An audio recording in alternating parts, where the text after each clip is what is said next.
everyone, this is Open World Gamer with Open World Game Studios. Today I am with Zach Kaplan. He is the creator of Dreamworld and the owner of Dreamworld Reality Incorporated. Glad to have you on board today. Super glad to be here. Thank you for having me. So Dreamworld is an open world MMO building and adventure game. I noticed that you started your Discord almost 4 years ago, June 30th, 2020. Is that about the same time you started on this game? Yeah, we actually started building the community for the game before we started even prototyping the game. So a little bit before. Okay. And what can you tell us about the game in your own words? What is your envision of the game that you're wanting to build?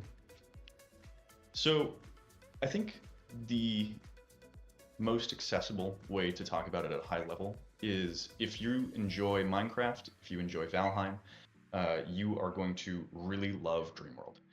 And what we're going for is being broken up into sort of segments. And the first segment that we've gone after is we want the game loop, the core loop, as it's sometimes called, of Minecraft and Valheim, of collecting resources, building things to craft tools with those resources so that you can go and get better resources, and also the Valheim experience of you use those tools and weapons and gear that you're creating with those better resources to progress through bosses. So that is the core loop of Dreamworld as it is currently. And we spent a lot of time over the last 3 years, the 156 weekly releases that we've done at this point, building out our building system. So that is the strongest and most robust feature of Dreamworld right now. And our goal there was to make it so that Dreamworld is the go-to game for creatives. And as far as some people who have come in and played over 2,500 hours in Dreamworld now, I think they would tell you that the building system is far and above anything else they've experienced. It's sort of the simplicity of Minecraft with the speed of Fortnite and the depth of nothing you've ever tried. And that's the first segment that we've gone after. And the future, if you're asking about the future of Dreamworld, we are going to be heavily expanding in our building offerings, even more so than we already have created. We're going to be, of course, utilizing our infinite world. It is infinite procedurally and AI generating now. And we're going to utilize AI solutions and a couple of other procedural solutions to make it so that that world is filled with not only really fun things to do, but also storyline that you get to be a part of and you craft permanence with your actions through it, which is really fun and engaging for us on the development side. So very, very excited to work on all those things. And of course, we'll be putting in guilds and other social engagement systems and more bosses and more building pieces and things like that. And really, what our goal is overarchingly is to have all of our players who are testing with us come and give us tons of feedback, and then we make fixes and additions based on that feedback as well as under our own direction. Does that answer your question? Definitely. And speaking on the open world aspect, you said it's procedurally generated, almost like an infinite world. I know there was a video up once of someone that actually traveled around or traveled the world. How far has someone actually went to see how far the procedural generation goes? How many So hours? yeah, I think the video that you're referencing is our 12-hour video. Um, and the reason why it's 12 hours and we didn't continue it for longer is because 12 hours is the upload limit for YouTube, as you might know. And so what we did there was we created a special flight mode and just went north, I believe it was, just picked a direction and went flying for 12 hours to show how big the world actually is. And we could have kept going, as I said, but we had to cut it off for YouTube. And in that time, we covered a space that is the equivalent of more than 10,000 times the size of Azeroth in World of Warcraft. And we did actually have one player when we first enabled our infinite world generation system. We had one player test it with a glitch that they found. They could spawn in a spell bench and jump on top of it and use it as a magic carpet to fly at extreme speeds. And they actually flew all the way out to 2 million coordinates away, or maybe more. And for reference, the coordinates that we flew out to in our 12-hour video, that proved that Dreamworld is at least 10,000 times the size of Azeroth. I believe those coordinates were only 60-something thousand out into the world. So a player blasted even that out of the water. That is awesome to hear. So, can you describe the core gameplay mechanics and how they differentiate your game from others in the genre? Yeah, sure. So the building, as one example, we let's frame it in a Minecraft sort of perspective. Um, in Minecraft, you can place a cube. In Dreamworld, you can also use cubes if you so choose. We actually specifically made them the exact size of Minecraft cubes, just so that Minecraft people would feel at home. And you can build, let's say, a wall out of those cubes. In Dreamworld, you can then select that wall that you created and use that wall as one big building piece, even though it's made up of other constituent building pieces. And we use that concept, that technology, that system, that feature to make building in Dreamworld exponentially faster than any other game you've built in. So, what does that look like at scale? That looks like you building a cottage that you really love. And then you can copy that cottage and paste it out in a grid format or whatever format you choose. And you can select all of those cottages that you just pasted and copy them and paste them elsewhere. And you can create an entire city in that fashion with different types of buildings you create uh, in an hour or less. And what we have to do on our side as developers from there is say, having millions of building pieces placed by players in a world is a really difficult thing to do technically. And so we've spent years now making sure that however many building pieces players want to place, and we want to have lots of players, so that's got to be a lot, even per person, um, can be in the same world and seen by every single player. And then on top of that, we want you as a player to experience immense scale. We call it creativity at scale, which has never really been done in other games before. And Minecraft kind of comes close. But imagine 10,000 people all building the cottages that they love and pasting them into towns together to create mega cities over a weekend.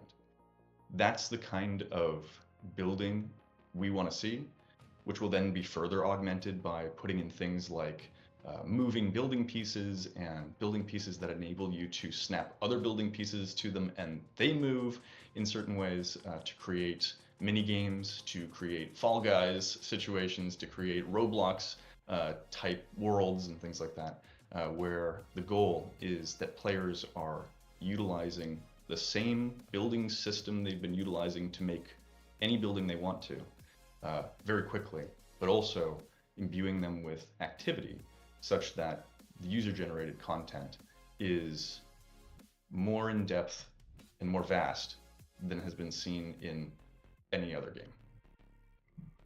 Awesome. That's just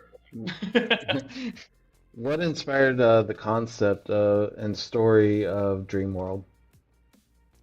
oh gosh. So about 16 years ago now, I started playing games like Fable 1 and then Minecraft and then World of Warcraft with my co-founder Garrison. And I loved lots and lots of things about those experiences. I spent so many hours and weeks and months and years um, delving into those worlds and taking notes on all the things that I really loved. And in Minecraft especially, I was finding that there were opportunities that I didn't feel were being taken hold of. So for example, I really wanted to be fighting monsters in Minecraft that would like jump up in the air and stomp on the ground and destroy terrain.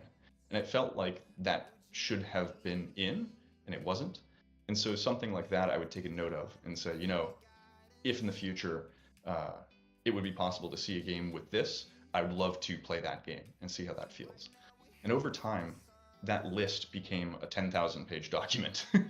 And I brought it to Garrison when COVID hit, and we have always been talking about doing a startup together.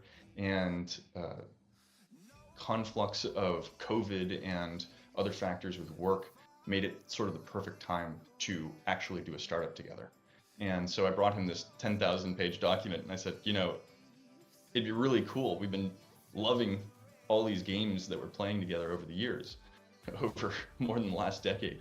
It'd be great if we could create the best game, in our opinion, that we possibly could with our time. And we entertained a couple of other startup ideas, and none of them caught our imagination. And Dreamworld was the one that we went after. So we've been going after that ever since. And after our Kickstarter, we just put our heads down and developed for 156 weeks as of last Friday.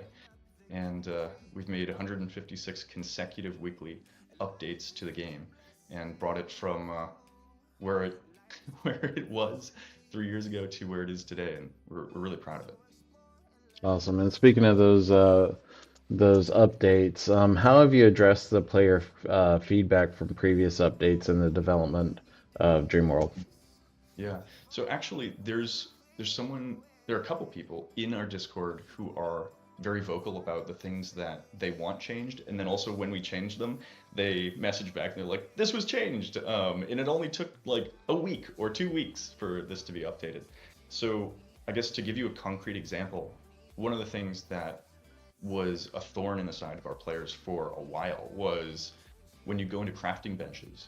We had it so that for a long time you could only like click a button to craft uh, increments of one on the items that you wanted to create. And so after getting feedback that that was causing people arthritis, we added a slider so that you can queue as many as your resources would allow you to create in those crafting benches. And we do that kind of thing um, as often as we possibly can. We have a actual list of all the things that people have called out, and I try to keep priority of it so that I know how difficult it probably is based on asking our developers and then trying to slot it in when it makes sense.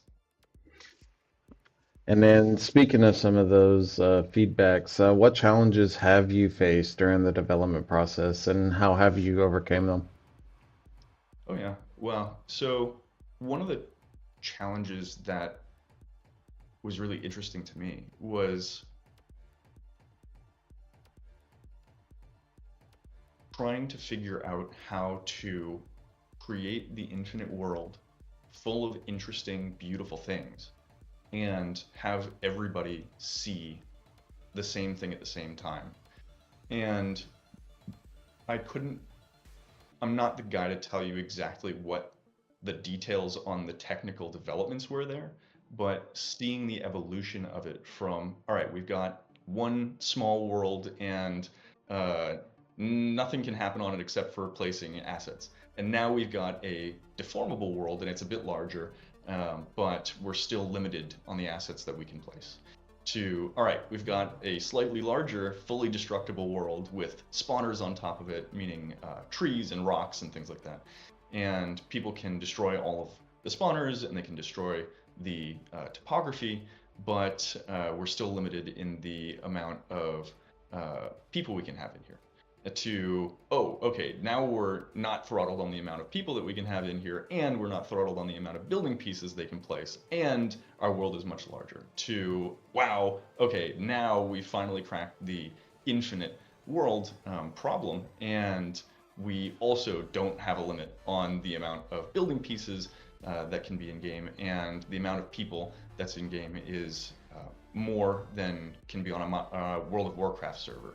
And so the evolution of that and seeing the kinds of problems that we run into, and then how development just blasts through them over the course of a 3 year period, which is relatively uh, not a lot of time for, especially in an MMO, is is pretty staggering and cool to me. And I'm really proud of our team. Awesome to hear. Let's see. Can you discuss any innovative technologies or techniques you're utilizing in the game's development?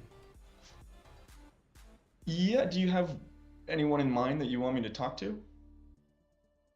More so, well, I guess it would be a rubber band off of this. Like the systems you use to create the game concept and the story characters. Like, which game engine are you using first?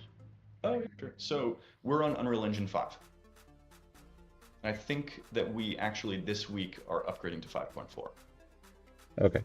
And then, what do you like about using the Unreal Engine 5 over the other engines that are out there? Yeah. So I was using Unity for a long time, and Unity is great. But I was, for whatever reason, struggling with its interface and trying to figure out how everything worked together, um, and just sort of doing personal projects for like 9 years, on and off. So like an hour on the weekends type thing. And it was fun. But then when I saw Unreal Engine, for some reason, there was way more documentation on YouTube for how to use it, and it clicked with me. And then when we started talking internally, Garrison and I, about what engine we were going to be using, we were seeing that Epic was putting billions of dollars into their development and tons of manpower, time, energy, blood, sweat, and tears into both making their engine more accessible and better in lots of different ways, and also providing a marketplace for assets created by the community that they were selling. And so we saw a group of people who were working as hard as we wanted to work and imagine that we would be working on our product, on their product to support products like ours. And so that was the investment that we really wanted to make as well. And something I brought up in the Discord when I first came across Dreamworld was with you guys using Unreal Engine, there is a new plug, an injection plug called UEVR, which is Unreal Engine Virtual Reality. Anything that's using UEV or Unreal Engine 4 or 5 can now be played in virtual reality, including your game itself. What do you have thoughts on that? Seeing Dreamworld in virtual reality? Oh, I'd love to. I absolutely would love to. I mean, generally speaking, where we hope to be uh, someday is something akin to a Ready Player One. And VR, of course, seems to be a very intimate piece of that, integral piece of that, rather. And the only big issue that I've seen with moving to VR is I believe it essentially halves your FPS, though I could be wrong at this point. And right now we are working really hard to make sure that Dreamworld is as accessible as possible to even low level computers. And that means making it so that the FPS is high no matter whether you're playing from a computer that you just bought or a computer that you bought 6 years ago. And we're not there yet, in my opinion, with making it as accessible as we want it to be. So we want to focus on that first, and then after we've succeeded there, that's the point at which we probably would start trying to figure out moving to VR. Yeah, that's actually was one of my things that I've experienced in the game was the FPS kind of going around. Like if it's more of an open world area, it can go steady up to 60 frames. But I've noticed if there's a lot of building in the area, there's a lower FPS in that portion. Yeah, And that's that's before when bringing VR into it, you know. yeah, when did you play last? A couple of days ago. A couple days ago. Interesting. Yeah. What kind of computer are you on now? I run a Ryzen 9 5900X with 40 gigs of RAM and an RTX 3070. Okay, then you should be good. Do you know what graphics settings you were on? I think I had it on medium graphics and I had DLSS running as well. Interesting. Yeah, I'd love to actually, after this call, I would love to have you talk with one of my other teammates to see whether we can get you a better settings mix there, because I'm working with a computer that is actually less advanced than yours, and I'm getting a steady 65 FPS everywhere. Um, and I regularly test in a place with over 250,000 assets. So I'm not sure what happened there, but I apologize for your experience there. Definitely not a problem. It's all part of the creation of it, you know. Um, Speaking of computer graphics and everything, the one thing that I brought up as well was the future of having Dreamworld on Steam, Mhm. and the tag with that, um, being able to use Steam as a cloud engine and be able to put this on GeForce Now so it can be played by others with a 4080 graphics card through GeForce. We're very interested in moving to Steam. Very. We actually are considering doing that for our coming big release. So we've moved from a weekly release schedule into a more massive release schedule, is what we're calling it. And so it'll be a few months of development, and then we'll do a massive release, probably with some marketing, and uh, we'll be teasing features and things like that leading up to it. But we are currently considering whether or not we're going to make the move to go to Steam at that time. So could be shortly. Definitely, yeah. That's basically, if you didn't know much about GeForce Now, they people that don't have a strong computer, or maybe they don't have a gaming computer at all, they can actually use that app and join, go onto their Steam account and then be able to play pretty much any game on like a 4080. And then Very whatever NVIDIA comes up with next, you know, a 5000 series, they'll update their stuff. So, um, very. how do you organize and plan your project work? Hmm. Um, with care. the the general process is when actually, yeah, I'll take this sort of big release as an example, because it is slightly different from how we used to do weekly releases.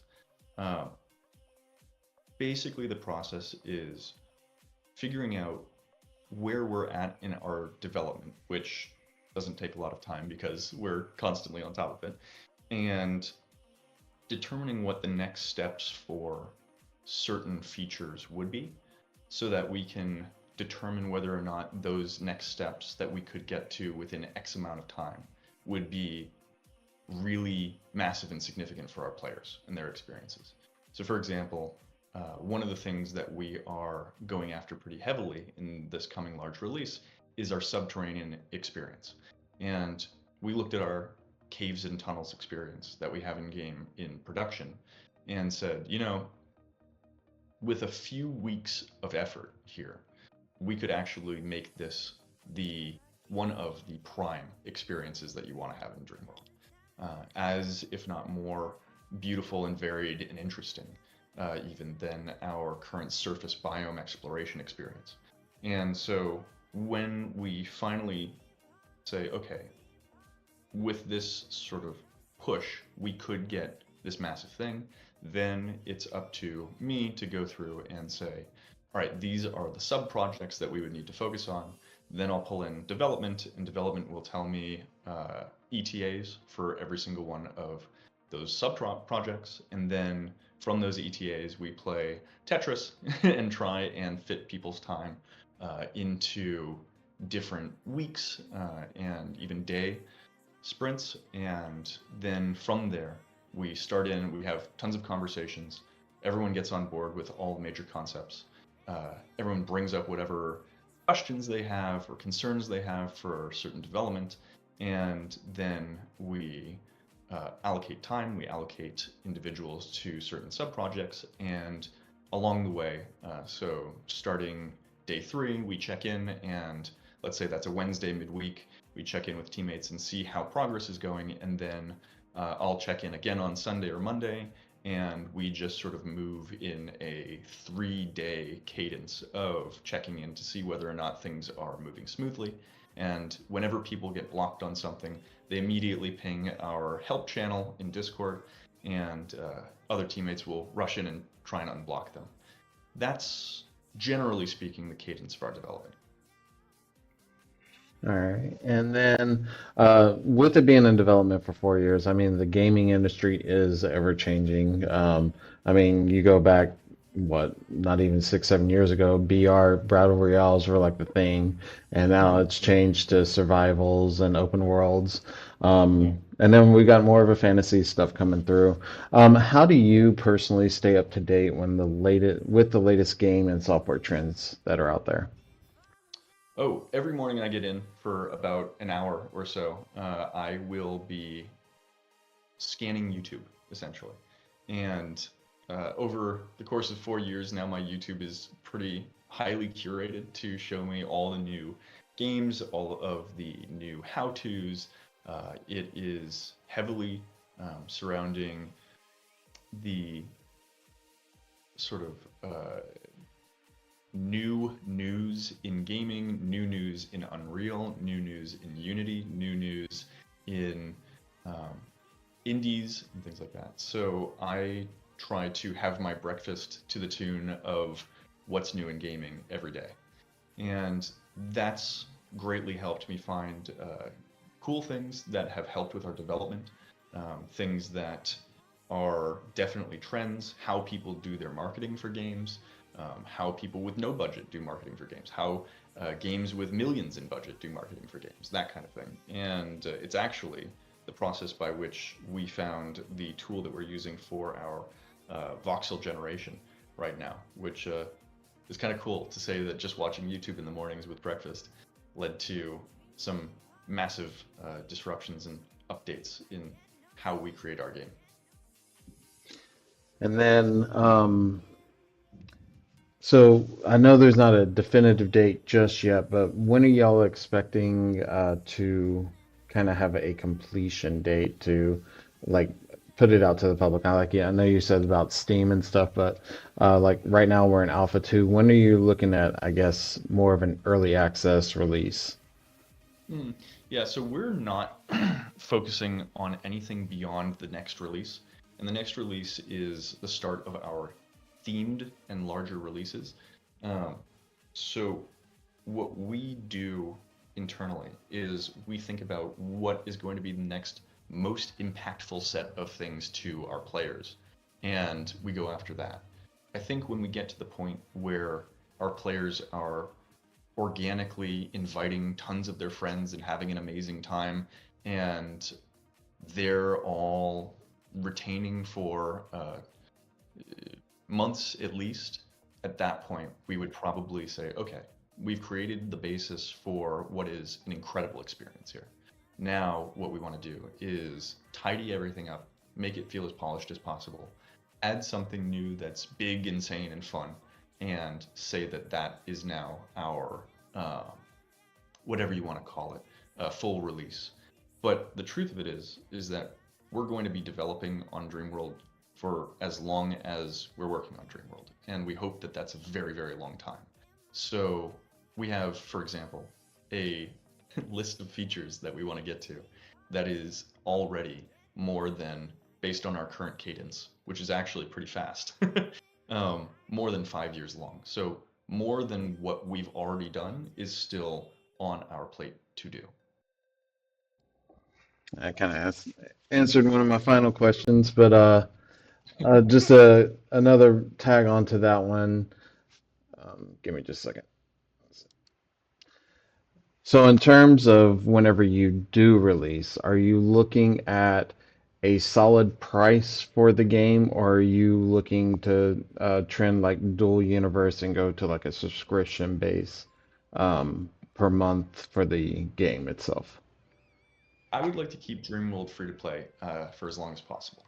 And we will try that first, for sure, and see if that is the way that we're going to be able to keep paying our developers to keep building Dreamworld for many years to come. And if it's not, we'll switch our approach. But the hope is that we can make Dreamworld free to play forever and monetize in other ways via skins, in-game purchases, and maybe even have brands come in and do events with us and things like that, like in fun ways. Let's say Coca-Cola wanted to come in and do a brand event with us. We would make it so that whenever you first ran into a tundra biome during that partnership, you'd get approached by a massive polar bear with a red beanie on, and it would slide to a stop in front of you with a big smile and hand you a Coca-Cola. And the Coca-Cola in-game would give you a discount code for a Coca-Cola IRL, and when you drank it in-game, it would give you a 20% speed boost for the next 48 hours, that kind of thing. Awesome. And do you have any final thoughts or want to say anything final to the people that are getting to see this video? Yeah, sure. First of all, thank you for being here, and thank you for listening and watching. Uh, I do really appreciate your time. Um, One of the things that's super important for us right now is we, as you might be aware, got hit with a lot of negativity early on in our Kickstarter phase. People thought that we weren't going to develop anything. People thought that we were not for real. And there was negativity there, but we kept our heads down and we just focused on the work. And all the things that we said we wanted to develop are now, for the most part, in game. And the things that we have yet to develop from what we promised during the Kickstarter are a couple months away. And so we're really happy that we feel like we made the right call in just writing it out, focusing on the work, and doing exactly what we said we would. And if you'd heard of Dreamworld from back then, please, we would love for you to come and join us and give Dreamworld a try today. We've been working really hard on it for you, and we would love to hear your feedback. If your feedback is everything's garbage, we would love to hear why, if you're not just trolling us. And if you really love it, please give us something that we can work on for you to make the experience even better. But overall, it's a big thank you for your time, your care, and for being with us. If you'd like to join and the alpha and play Dreamworld for yourself, you can visit on playdreamworld.com. I'll have that description down below, as well as an invite link to their Discord down below. Zach, thank you again for your time, and it was truly appreciated to talk with you today. Open World, thank you so much for your time, and I really appreciate you doing this call. Thank you.